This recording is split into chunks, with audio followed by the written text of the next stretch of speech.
नमस्कार, मैं stand professor doctor अंतिमा आप सबका बहुत बहुत स्वागत करती हूँ आपके अपने चैनल पे। एचपीएससी की तैयारी हम लोग बड़े ज़ोर शोर से कर रहे हैं, लेकिन फिर भी आप सबके दिमाग में कुछ प्रश्न आ रहे हैं। प्रश्नों का आना स्वाभाविक भी है, क्योंकि जब तक हमारे पास एक ठीक ठाक लक्ष्य नहीं होता है तब तक मन जो है वो इधर उधर भटकता ही है।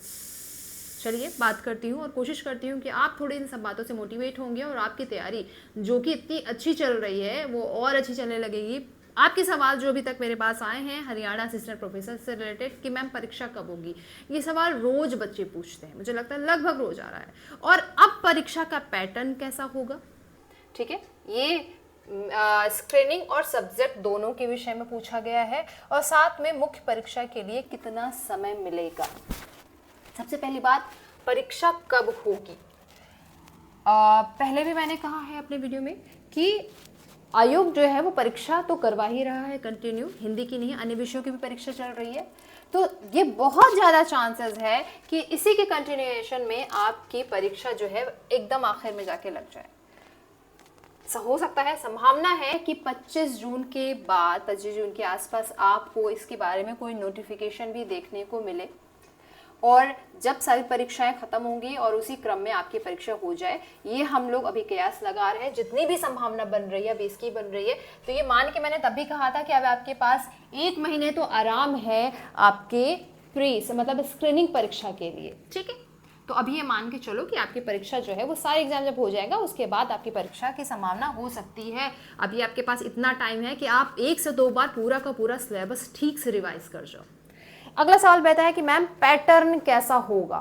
इस बार जैसी परीक्षा पूछी गई एक विशेष कह सकते हैं कि पैटर्न पे थी, जैसे जिसमें टेक्स्ट ओरिएंटेड बहुत डीप प्रश्न पूछा था और एक खास किताब से ज़्यादा प्रश्न पूछे गए थे। तो इसलिए अब बच्चे पूछ रहे हैं मैम क्या वैसा ही पैटर्न आएगा या कुछ नया पैटर्न आ सकता है। तो देखो, क्लासिक पैकर जो पैटर्न होता है उसकी तैयारी हमने कर रखी है। हिंदी साहित्य के इतिहास की ऑथेंटिक किताबें हमेशा मैं आपको सजेस्ट करती हूँ कि वो तो पढ़िए, उसके बगैर उसको पार करके नहीं काम बनने वाला है। दूसरा, टेक्स्ट 5 से जो 10 यूनिट है, इन सभी टेक्स्ट पे कि जो मैंने पहले भी कहा था कि आपको भूमिका सबकी पढ़ जानी है। बहुत सारे प्रश्न तो भूमिका से ही आते हैं, भूमिका पढ़ जाना है। महत्वपूर्ण उसके जो घटनाएं हैं वो पढ़ लीजिएगा। देखो, यदि हम देखें इस जो भी अभी तक परीक्षा पूछी गई थी, पैटर्न जो अभी तक आया था, जो पिछला आया था, जो कैंसिल हुआ था, हो सकता है पैटर्न आपका मिलता जुलता वैसा हो। मैं ये नहीं कह रही कि हूबहू वैसे ही पूछेगा, लेकिन हमको उस पैटर्न की भी तैयारी करके चलनी होगी। जैसे कि हमें कथन ध्यान रखने होंगे और साथ में फैक्ट जो भी आपके सिलेबस से रिलेटेड फैक्ट है वो भी ध्यान रखना होगा, और ज़्यादा कुछ नहीं करना है। उसके लिए कुछ अलग से मेहनत करने की जरूरत है। आप रोज़ क्लास में आओ, रोज़ 9:30 बजे वाली क्लास में यदि आप रोज़ आ रहे हो, उसके अलावा नेट और असिस्टेंट प्रोफेसर की टेक्स्ट ओरिएंटेड क्लास चल रही है उसमें और आ रहे हो, शुक्ल जी की, बच्चन जी की, नगेंद्र की क्लास पूरी समरी वाली क्लास चल रही है, यदि उसमें आ रहे हो, तो मुझे लगता है आपको उसके अलावा फिर अलग से पढ़ने की जरूरत नहीं पड़ेगी। लेकिन इसके बाद भी आपके पास कुछ समय बचता है तो आप इन टेक्स्ट पर ही दीजिए। आपके पास इतना समय है कि आप एक एक टेक्स्ट जो है, एटलीस्ट जो छोटे छोटे विधाएं हैं ना, जो लघु विधाएं हैं, उनको तो पूरा पूरा आप पढ़ ही सकते हैं, तो वो जरूर पढ़ लीजिएगा। अगला सवाल है कि मुख्य परीक्षा में कितना समय मिलेगा। देखो, मुख्य परीक्षा में अभी तक के जो सभी विषयों के समय मिल रहे थे, कम से कम 1.5 से 2 महीना तो आप देखे होंगे सभी को मिल रहा था। तो इसके साथ भी ऐसे कोई नाइंसाफी नहीं करी जाएगी, 1.5 से 2 महीना आपको मिलेगा ही। लेकिन ये बात मैं शुरू से कहते आई हूँ कि आप उस 1.5 से 2 महीना में केवल रिटेन लिखने के लिए डिस्क्रिप्टिव मोड की तैयारी तो नहीं कर सकते हो ना। अभी से आप तैयारी करो, रोज 1-1, 2-2 रोज नहीं लिख सकते हो तो हफ्ते में 2 से 3 आंसर तो लिख सकते हो। 150 शब्दों का आंसर लिखना है भाई, 1.5 पेज का लिखो, ज्यादा मत लिखो, 100, 200, 250 शब्दों का लिखो, उससे ज्यादा का आंसर लिखना है। लेकिन आप हफ्ते में कम से कम 2 से 3 आंसर लिखिए।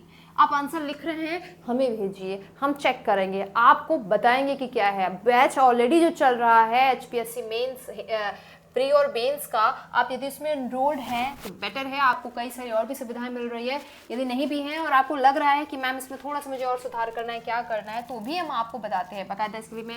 और कोई भी प्रश्न है आपके मेंस से भी रिलेटेड कि आंसर कैसा लिखा जाए या क्या लिखा जाए, तो आप हमें कमेंट सेक्शन में या मेल करके या नंबर में पूछिए। मैं उस पे के हिसाब से भी एक डिटेल वीडियो भी आपके लिए बनाऊंगी, ठीक है। तो कुल मिलाकर के परीक्षा जो है वो थमी नहीं है, परीक्षा होनी है, और जब परीक्षा होगी ना तो कंटिन्यूस शुरू होगी, जैसे आपका स्क्रीनिंग होगा, फिर तुरंत सब्जेक्ट की तैयारी भी आपको करनी होगी, तब समय नहीं मिलेगा, अभी से तैयारी करो, ठीक है।